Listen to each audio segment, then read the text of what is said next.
Here we go then. The time has come to kick off the 2019-2020 season.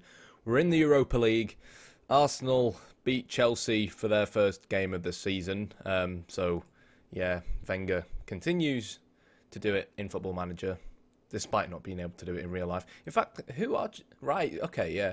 People that might remember last season might actually remember that Carlo Cudicini was Chelsea's manager for most of the end of the season because they just had one of them flop seasons, so he was brought in as like an interim manager. But yeah, now it's Luis Enrique, I guess.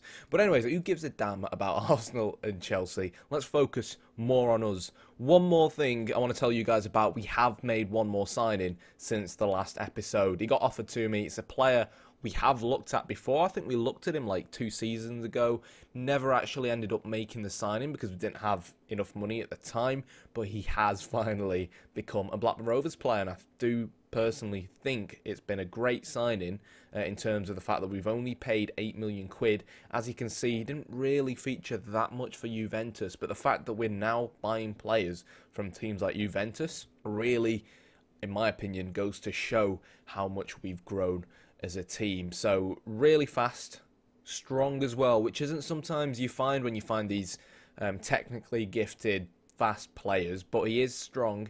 And to be fair, you've got to be strong to compete in Serie A. Good dribbler, really good finisher and composure as well. I mean, 13's not really good, but it's good enough. Really good mental attributes as well. International for Croatia. And yeah, I mean, very versatile too, as I like my players. He can play in the middle of the park, he can play as a striker, AMC, and he's got some nice traits as well, which probably would have maybe suited our old tactical approach a little bit more, but either way, we're strengthening our squad, which is good. I think the last time out I showed you guys our pre-season results. We'd drawn 1-1 with Fleetwood, dominated that game. I showed you guys a 6-5 against Monaco. We then beat Forest 4-0, drew 1-1 to Bolton. I'm not quite sure how we managed to draw that, because if you go into the match stats, you'll see we had 8 clear-cut chances, and they had 1 shot on goal, and their goal was a header from a set-piece.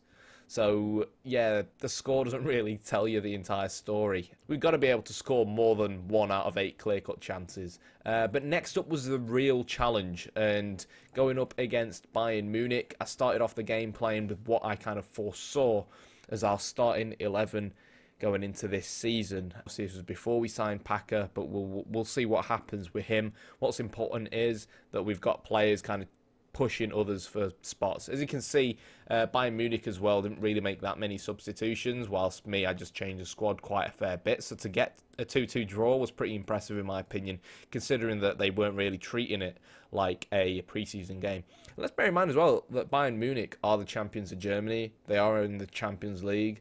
They've come to Ewood Park, and we've more than matched them. We even had more shots on target than they did. So our starting lineup: Lucas Moura on the left, Nano up front with Niang on the right, Kerem Demirbay, Elenia and Romeo in midfield, with the usual back four, bar Danny Bath and Rajkovic in midfield. Obviously, when I say usual back four, Varela and Fabio, I've still not really decided which one I kind of prefer, but yeah. It's just a right back at the end of the day. And they lined up with Lewandowski, Koeman, Malcolm, Sanchez, Bender, Kramer, Boateng, Hummels, Koulibaly, Hector and Neuer in goal. As you can see, the score was 2-2. We'll take a quick look at the goals. We actually took a 1-0 lead in the 11th minute thanks to our little Spanish magician in Nano. Really good goal for him, but to be fair, it didn't really last long when Robert Lewandowski kind of scored a minute later. And it was kind of funny, actually, when Robert Lewandowski scored, because a lot of people will be aware about, you know, the whole story behind Lewandowski signing, or on the verge of signing, for Sam Allardyce's Blackburn before we kind of fell down the Football League, thanks to our owners who don't really care about us now, our new owners who don't really care about us, as we slip into League One in real life. But yeah, he was going to sign for Blackburn Rovers, and then that volcanic cloud, ash cloud thing happened, which meant his flight couldn't go on, and that's how he ended up signing for Dortmund instead. But yeah, we gave the ball away in a silly area in the middle of the park. Hector played that long through ball to Malcolm, and to be fair, I think we were just kind of sleeping. Good goal from Bayern Munich. I do feel like Dumic should have probably been tighter to Robert Lewandowski. But again, this is Bayern Munich at the end of the day, and there's only so much you can do to keep him quiet. I believe this is their second goal as well. Came from a set piece. Really good goal, this one. Not sure we could really do much defensively. Rajkovic, though, I think should have been able to stop that from going in. And again, Rajkovic, I really hope he doesn't have a repeat of last season. I want to start using him as our main goalkeeper because when you look at his attributes, he's just brilliant. He really is brilliant. He's that world-class keeper that we as a team need to take us to another level. But I just don't know. He just never seems to perform. I'm really not sure what the solution is. Just, simple chances like that where, like, it's being shot at his near post. He's massive as well. He's clearly trying to catch the ball and just fails at catching the ball and it just ricochets in. And you can't afford to make mistakes like that when you consider we are pushing for the Champions League and you consider some of the signings we have made.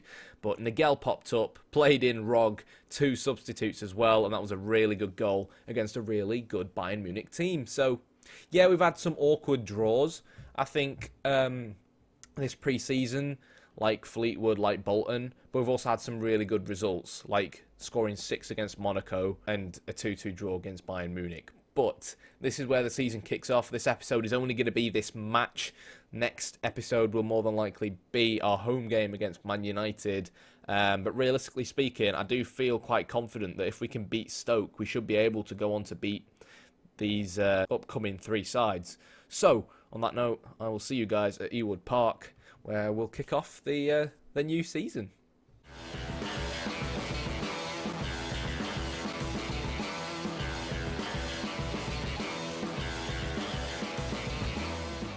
Okie dokie, ready to rumble at Ewood Park. So let's take a quick look at our starting 11. Nano starts up front, Lucas Moura out on the left, Nyang out on the right. A lot of pace there between the 3 forwards, which should really, in my opinion, work well against these relatively slow centre-backs in Shawcross and Coates.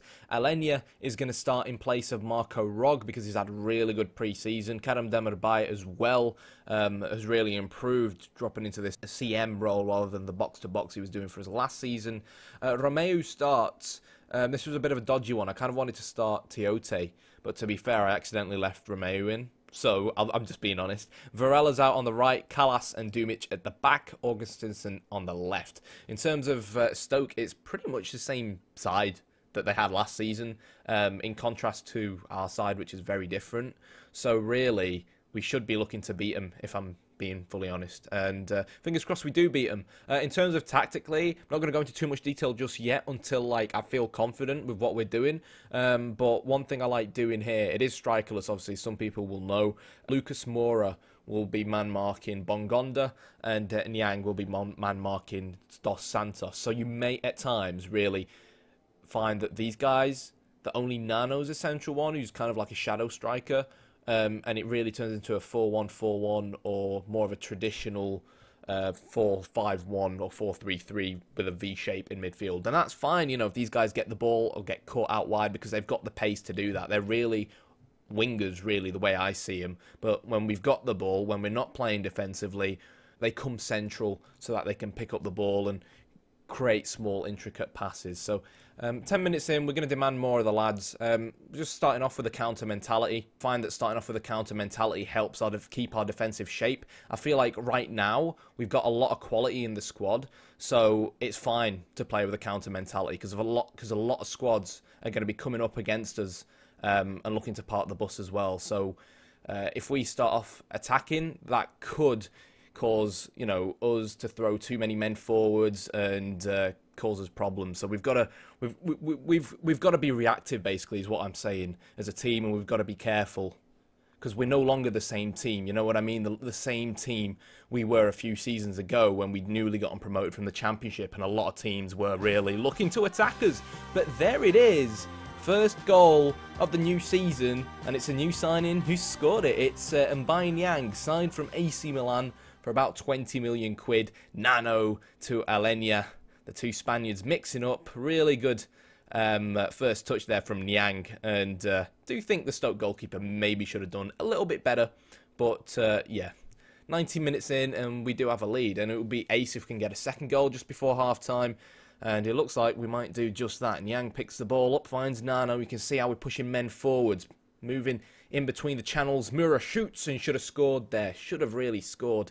Good save from Butland, but we're making chances. You can see how, our central midfielders and the front 3 are really linking up well, and the pace of the front three is definitely causing the Stoke defenders problems. Doesn't seem like Stoke have really caused us too many problems, but a lot of the time against a team like Stoke, who, let's bear in mind, are a good team, Brendan Rodgers in charge, obviously, as we saw last season, you've always got to be careful, because in a matter of seconds, they'll counter-attack you like this. That's a really good tackle there from... Oh! No! No!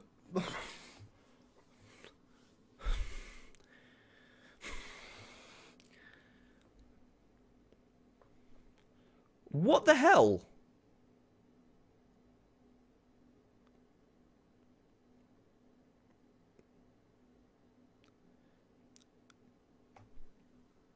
He's enjoying that, isn't he? Mame Diouf used to play for us as well.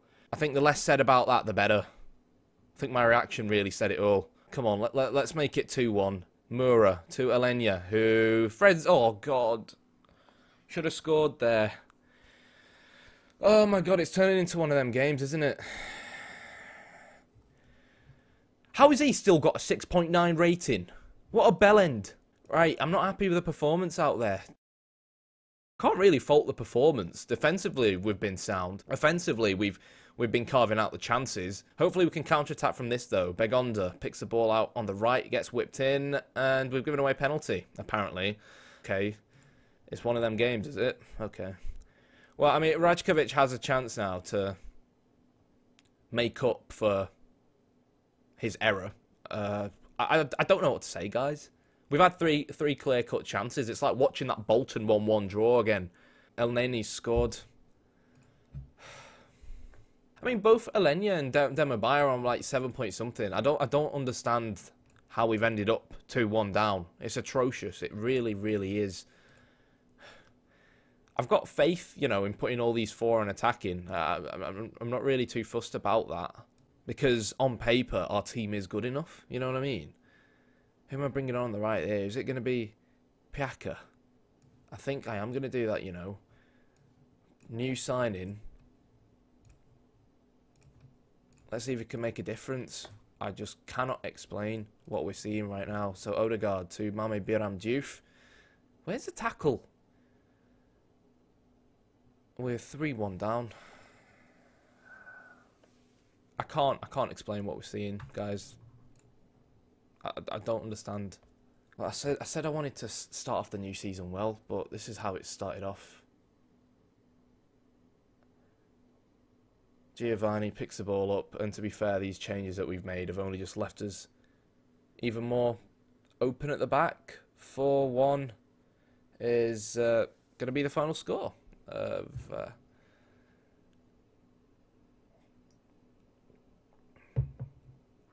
of our first match of the new season. Yeah. Okay. Yeah, I don't know.